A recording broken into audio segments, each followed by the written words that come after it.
Welcome to Title Pinning. I'm Zon, the Daddy Dev. This episode is a part 2 of devlogging, and basically this is looking at some of the research notes, thoughts I have on a developer first and the game second. So in this regard, the developer is pushing themselves as the content and not so much their game. What are the benefits of that? How does it work? So forth and so on.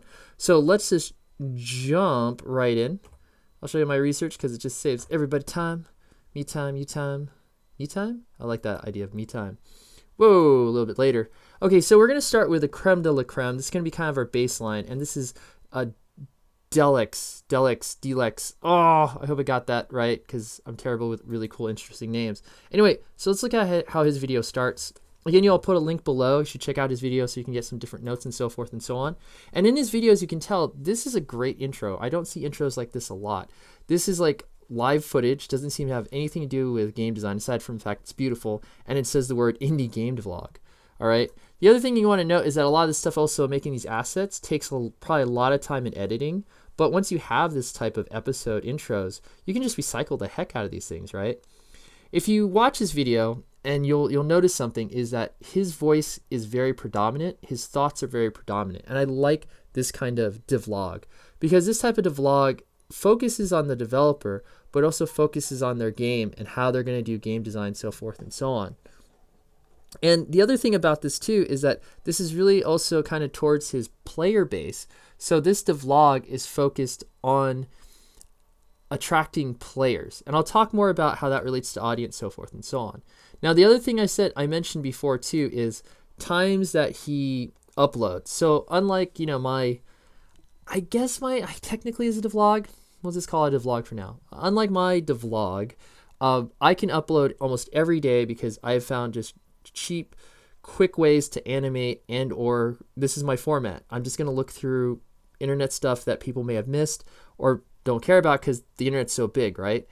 The thing about his stuff is it is very well put together. I mean, the editing is good. The visual effects are good. Well, you know what I mean? And I see there's a lot of work behind the scenes of making this video. So this probably takes him a long time. I'm going to ask that probably later on, like, how long does it take you to make a video like this? That's one of the interview questions I'll send him, like, how long does it take you to do a video like this? And I'll do a follow-up on his responses. Developer focused. Like, it has nothing to do with the game. And what's funny is that as you look through this, it's just him, like, taking a break basically, and he's making these shots and he's choosing things. He doesn't talk at all through any of this video, which is really cool. So it's just very slice of life, how this developer is living, so forth and so on. So it's just something I just want to note that, why is that popping up? That's so weird. That's just something I want you to note, that you can have things that are just like purely developer focused, and that's okay because that's you building the brand and building hopefully your fan base to who you are as a person. All right, let's X that. Whoa. All right, hopefully I'll edit that later. Moving on, we have Tim. And Tim with his devlog is really cool because originally, if you haven't following Tim, you're probably following Tim, I don't know. You look back at how he starts his devlog, and his devlog is not player focused, it's developer focused. And personally, and ironically as I state this is not as good because, it's like you're speaking to the choir in this regard. You're talking to people that are making games that may not necessarily be interested in playing those games. And that's something you need to know. However, the goal here is not necessarily to connect to players. For Tim, his goal was really to connect to actual people making games and to share his process, to motivate other game developers. And if you watch his videos, he's actually working out how he's going to make his game. So from the beginning, he starts with very developer focused. He then starts making games with people, getting feedback from others. And then eventually he actually launches his own game, which is Philophobia. And the thing about this is that he does focus on targeting players.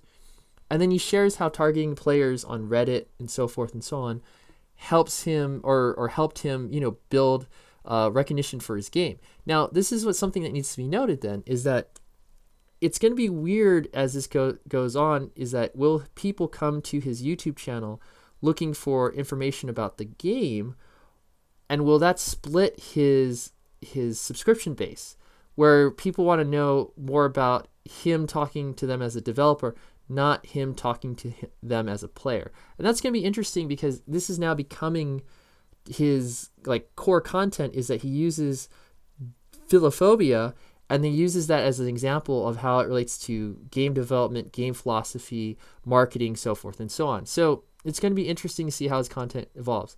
In either case, it is becoming as he just uploads daily, and he just gives you everything that he's thinking. It's a very interesting journey. It's an autobiography of an indie dev that, it's going to sound weird, but I think over the years, this is kind of like a very important study of like one person's life in video games. And in this regard, it's kind of weird because, where's the line between a devlog and a vlog, right? Where's the line between a developer's vlog and just a regular vlog that, is a different type of content on YouTube? Oh my gosh, thank Media.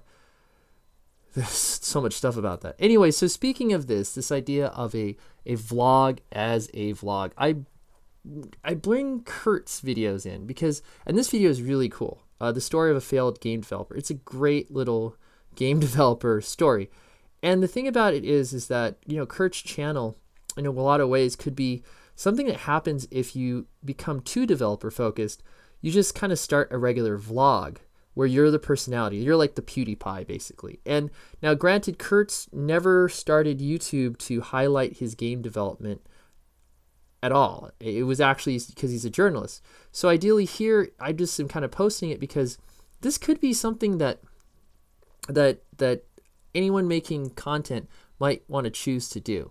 And so as I'm going to go on a little bit of a tangent, I'm going to play this because this is a lot more prettier when I talk, and I've got permission to do it within the guidelines of YouTube and the creator. Thank you. The thing about this is that you really want to consider, this is really just a pretty game, isn't it? It's beautiful.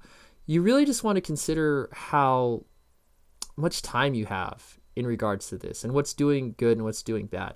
So like right now, I've done very little on a game that I'm working on.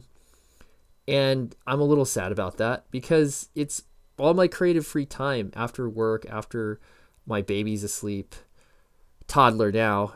It's like I don't have a lot of time to just work on my game and just zone out. And this is now becoming a crunch.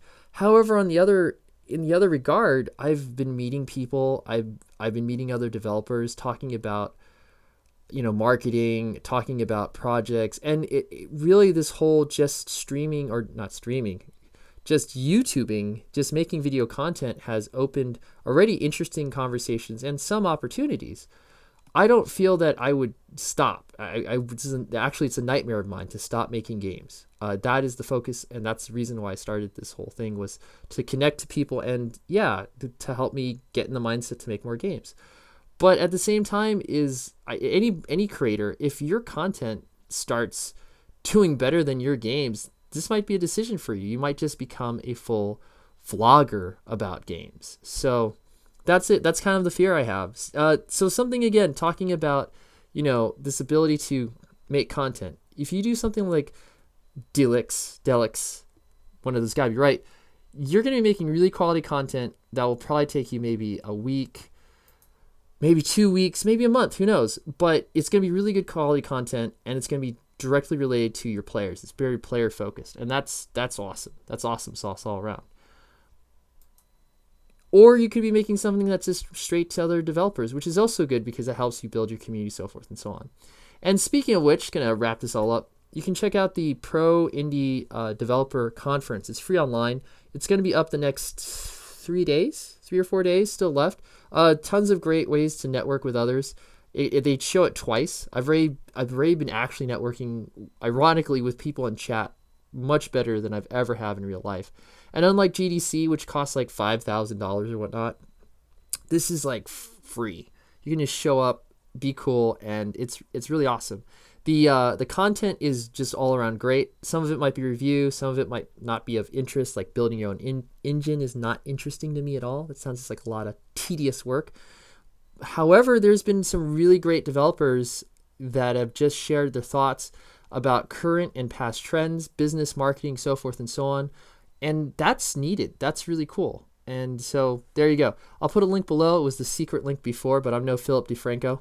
I'm just going to put the link below. You can check it out. Hopefully you can catch the next 3 days, so forth and so on. And that's basically going to be it. Let's wrap this up. Let's wrap this show up. There's one more thing I want to talk about, and that simply is attract players. At the end of the day, all these devlogs seem to attract players. Now, granted, like Tim's blog, you know, your players could be other developers, which is cool. I myself effing can't stand platformers. I mean, you know, I can't do Super Meat Boy. So, I mean, I like platforms in general, but I'm not necessarily like a person that like is a hardcore platformer. There's still a market for that. I'm glad Tim's game proves that, and it's going to be a huge success. So, at the end of the day, it's about attracting players. I think I might be going too much. I'm just going to say insert catchy phrase here. What we're going to be doing is I'm going to try to do a press packet thing next. I'm going to try to wrestle in Kurt, and hopefully he can, because he's a journalist and he wants to be a game journalist. I'm hoping he can wrestle him in and make a press packet for a charitable cause of all things. I'm going on way too much. I'll just say this, insert catchy phrase here, and I'll see you tomorrow. Bye.